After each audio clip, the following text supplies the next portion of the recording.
আসসালামু আলাইকুম সুধী দর্শক, স্বাগত জানাচ্ছি নতুন একটা ভিডিওতে। প্রতিদিনের মতো আজকেও বেরিয়ে গেলাম একজন অভুক্ত লোককে খাওয়ানোর জন্য। আপনারা দেখতে পাচ্ছেন একজন অভুক্ত লোক আমার সামনে দিয়ে হেঁটে যাচ্ছে, আর আমি তাকে জিজ্ঞেস করলাম খেয়েছি কিনা। সে বললো খায়নি। তাই আমরা তার খাবারের জন্য একটা রেস্টুরেন্টে গেলাম, তাকে সেখানে বসতে বললাম। রেস্টুরেন্টে नान और हलीम, चिकेन हलीम অনেক সুস্বাদু খাবার, অনেকেরই প্রিয়। দেখতে জিভে জল আসে, তাই ওনাকে বসতে বললাম এবং আমরা তার জন্য নান আর চিকেন হালিমের অর্ডার করলাম। একটু অপেক্ষা করতে হচ্ছে, কারণ আপনারা দেখতেই পাচ্ছেন আর আপনারা জানেন যে চিকেন আর নান তারা সাথে সাথে তৈরি করে দেয়।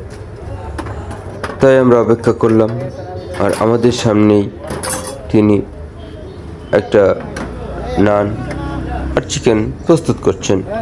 আমরা যা আপনাদের দেখানোর চেষ্টা করছি। এটা হচ্ছে সুনামগঞ্জের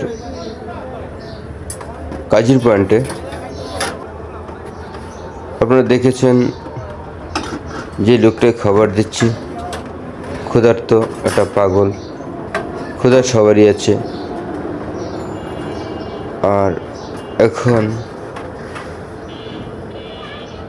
আমরা অপেক্ষা করছি আমাদের হালিম আর নানের জন্য।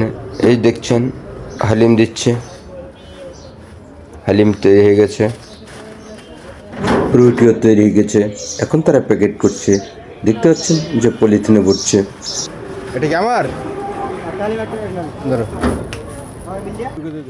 যতক্ষণে আমাদের এই খাবারটা প্রস্তুত হচ্ছিল, ততক্ষণে যে ক্ষুধার জ্বালায় কাগজ খাচ্ছে, আমি তার মুখ থেকে কাগজটা বের করে আনলাম। শীতার্ত, ক্ষুধার্ত এবং শীতে কুকুর হয়ে বসে আছেন, গায়ে একটা জামাও নেই। তাই যখন আমি খাবার দিলাম, আমি ক্যামেরাটা একটু লুকিয়ে রাখলাম যেন তার শরীরের বিষয়গুলো দেখা না যায়। আর খাবার পেয়ে সে খুব উচ্ছ্বাসিত, সে খাচ্ছে। আপনারা তা দেখছেন। আসসালামু আলাইকুম।